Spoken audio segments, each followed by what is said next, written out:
Hey, and welcome to Woke the Channel. This is where all conspiracy theories are connected, kind of like the Marvel Universe.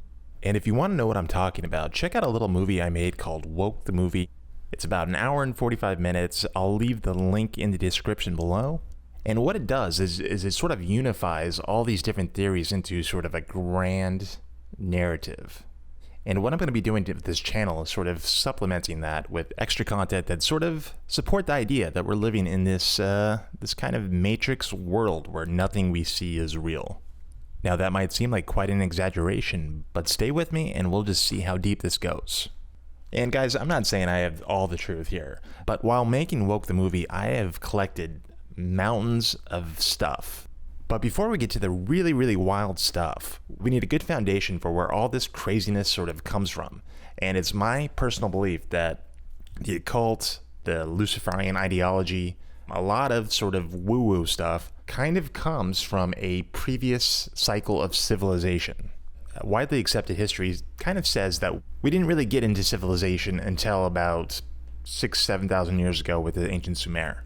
But over the years, I've kind of come to learn that story just might be a myth. And the real tale of how we got here and who we are is way, way different. So what I'm saying is rather than sort of a linear progression from sort of caveman to now, I'm saying that the human race, or what became the human race, sort of evolved and collapsed, and the evidence is all around us, but we just are not interpreting it right. So for these next few videos, I'm going to dive into our ancient past and look at the evidence that doesn't really fit into the story we've been told. So in previous videos, I've discussed ancient Egypt. Just to go over real quick, we had crappy hieroglyphs on pristine art, but they're all said to be made around the same time. And we also looked at the water erosion on the Sphinx. That water erosion could not have been there in the 3,500 years or so that the Sphinx, we're told, was built. And in that video, I'll leave a link in the description as well, we had a Yale-trained geologist study the layers and say this was thousands of years of water erosion, which could not have happened after the Ice Age, which sort of ended about 12,000 years ago. And in previous videos, we also went over the Great Pyramid and sort of the anomalies there, its kind of relationship with the number 432, and the fact that it's an 8-sided pyramid, and also how we're told how the pyramids were constructed does not make any sense. As you can see here, we achieved this in just a few days. And could not account for the hundreds of pyramids throughout Egypt, more being discovered all the time. And we're going to kind of stick on the pyramid tip today, and we're going to look at the world of pyramids. Yes, the entire Earth is covered in pyramids, and the biggest pyramids and the most quantities of pyramids are not even in Egypt. And you might already know that there's really big pyramids in Mexico, there's big pyramids in South America, but I don't think the public gets just how many pyramids are in the Americas, and huge ones. This is no mountain. It's a pyramid, and according to the Mirador Basin Project, it may be the largest pyramid by volume in the world. And we're finding more all the time. But one of the biggest pyramids ever is found in Cholula, Mexico. It's covered with several feet of dirt, and it actually looks like a mountain. So much so that the Spanish in the 1500s built an entire church on top of it. But as you can see, this is a bona fide pyramid. One of the biggest in the Americas. I'm not going to say the biggest in the world, you'll see. So this one was built by the Aztecs, so we're told. And also in Mexico, sort of along the east coast, you have this one, which is the La Ventana Pyramid. And this is attributed to the Olmec civilization, which if you know anything about the Olmecs, it's considered one of the oldest and most mysterious civilizations. It's probably around the time we were told ancient Egypt happened. Could be a little bit older, there's very little known about it. But according to the mainstream accepted narrative, there are pyramids in the Americas that are as old as the pyramids in Egypt. But it doesn't just stop in South America and Mexico. There are pyramids worldwide. You got these ones in the Azores off the coast of Africa. Supposedly there might be one under the water off the Canary Islands, which was picked up by radar. Kind of the jury's still out on this. But you also got pyramids in Cambodia, pyramids in South Africa, pyramids in Sudan, pyramids in Australia, and even a giant pyramid in Illinois. Then we're going to go to Bosnia, where there is this controversial one. This is the Bosnian Pyramid of the Sun. It's claimed to be part of a whole pyramid complex in the valley. Let's take a look. This is a land which has been torn by war and civil conflict, but resurrected in a way by one man who says he has discovered behind me here not only the first pyramid on the entire European continent, but the largest, biggest valley of pyramids in the entire world. Indeed, his story, if true, could change the history of the world. Instead of thousands of hills, we found 9 of them, 5 of them being located in this valley. You have perfect geometry and you have cardinal points. Once I saw that a year and a half ago, I immediately knew that this is not a naturally made hill. So these pyramids aren't like Egypt pyramids, which are made by blocks placed on top of each other. These ones are definitely mountains, but carved in that iconic pyramid shape. And when excavations took place in the early 2000s, they found that this whole pyramid-shaped hill was encased in large stone and concrete blocks.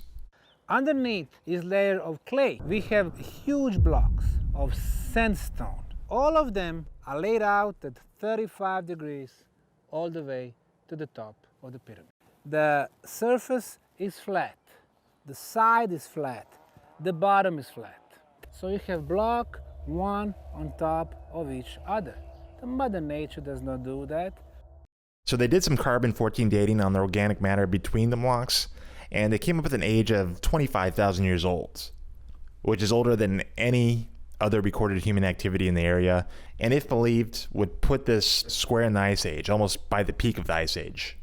According to your history books, we didn't farm, stone tools, no wheels, none of that stuff. And there's also an adjacent underground tunnel complex that contains some large cut stones, which are pretty interesting.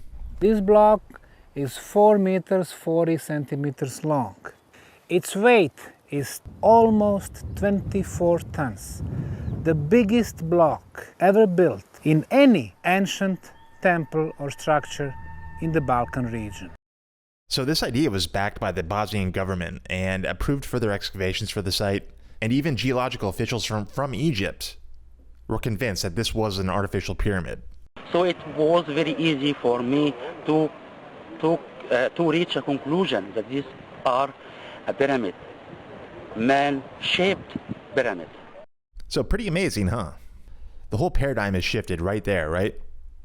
Well, not so fast. You might remember from the previous video Robert Schoch, who was the geologist that looked at the water erosion on the Sphinx. Well, he was invited to Bosnia to study this pyramid from a geological perspective. I heard about the so-called pyramids in Bosnia, and if they were real pyramids, this would be an extremely exciting discovery. So Robert toured the site, and this is what his conclusions were. Whereas other people were seeing artificiality, I saw, as a geologist, nothing but natural stone. It was either incredible ignorance, or another possibility is it's simply a fraud and a hoax. The people I was dealing with, at least at the higher levels, knew perfectly well these were natural features, but they had put themselves into a corner. They had interpreted them maybe prematurely, maybe in good faith initially, as artificiality, as artificial features, and now they were boxed into a corner. The bottom line is, for me, that there are no pyramids there at all. But, you know, personally for me, the jury is still out on this one. I mean, if you look at it at Google Earth, you can see a clear, even-sided pyramid shape, and you could also see that it's lying to the north. It's pretty one hell of a coincidence. So for this particular one, I could see sort of evidence on both sides. However, there's one massive pyramid that isn't up for debate, and you could find that in Indonesia. This is the megalithic site of Gunung Panang. For centuries, this was thought to be a natural hill with 2,500-year-old ruins on top of it. But in 2010, a wild theory was proposed that this whole hill was artificial. A leading geologist in Indonesia, whose name is Dr. Danny Hilman Natuwijaya. He's a very serious, massively trained, hugely professional geologist. He got his PhD at Caltech here in the United States.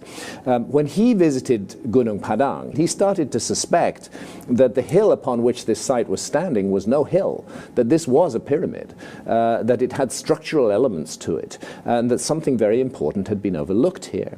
So they used ground-penetrating radar and core samples, and they found hidden chambers over 100 feet deep in this pyramid. The drill cores revealed a mixture of building stone and natural fill material, and the carbon dates of that fill material kind of put it at about 22,000 years old. Again, right at the peak of the last ice age, and at that time, the island of Indonesia would have been a huge continent, capable of sustaining a huge population. And as we know, as the ice age came to the end, the sea levels rose about 400 feet, and much of the habitable land went under the sea.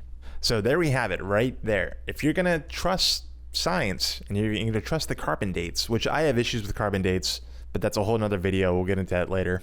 Basically, my opinion is you have actually no idea when anything was really built. Carbon dating is a little wonky, and it's a whole nother rabbit hole to get into, but we'll just take the official science at its word and say that this is 22,000 years old, and it's a pyramid. The whole hill is an artificial structure built when we were cavemen. Okay. Now, one more place that has tons of pyramids that you might not be aware of is China. So we're in the Xi'an province of Western China, and all these pyramids you see here were unknown until the Western world until the 1900s, pretty much. There's a story where a World War II pilot was flying over and saw a gigantic pyramid and radioed in, and nothing like it was ever reported in the Western literature. Now, the Chinese government says these are the tombs of their ancient emperors and their ancient generals, most of them dating about 2,200 years old. However, you got to take their word for it, because they will not allow any excavations from anyone. No matter how awesome your credentials are, the government will not let you in to study these pyramids. A lot of them are fenced off. And what's even more weird is that the government encouraged the local farmers to plant a type of fast-growing cypress tree on these pyramids so they blend in and look more like natural hills. And China has hundreds of them. And some even gone as far as to look at the alignments. You can see here, the Chinese pyramids, Teotihuacan in Mexico, and Giza all line up with Orion's belt. I could take or leave this. Could be a coincidence, but I'll leave it at that. So why pyramids? What's the big deal about pyramids? Is it just because before you had steel girders and all that stuff, if you wanted to build a tall building, you had to start big at the bottom and get smaller, and eventually you'd have a pyramid shape? Well, it might go a little deeper than that. If you want to get into why pyramids are important, I suggest you check out this channel. I believe it's still on YouTube. It's called The Observation Deck, and it's hosted by this gentleman, Robert, who's just a mensch. I've actually spoken to him. Great guy, full of information. I'm going to link this video about pyramids in the description, and he goes into a lot of the science that was done mainly by the Soviets of what the pyramid shape can do, and it's quite amazing. Basically, water, undisturbed, kept in sub-zero temperatures, will not freeze under a pyramid. If you put a natural material pyramid over crops, it increases the yield and so forth. Personally, I believe pyramids are a form of cymatics, where energy is coming out of the ground and focused in a particular way. And it's just my theory that they sort of relate to these structures, which are called star forts and star cities. You know, history just says they're medieval forts, but I think there's more to it there. And these two are a cymatic pattern that focuses the energy coming out of the earth. So I'll leave it at that. We'll go more deep into this later. Subscribe, like it if you got something out of this, and we'll be back with more. Take care.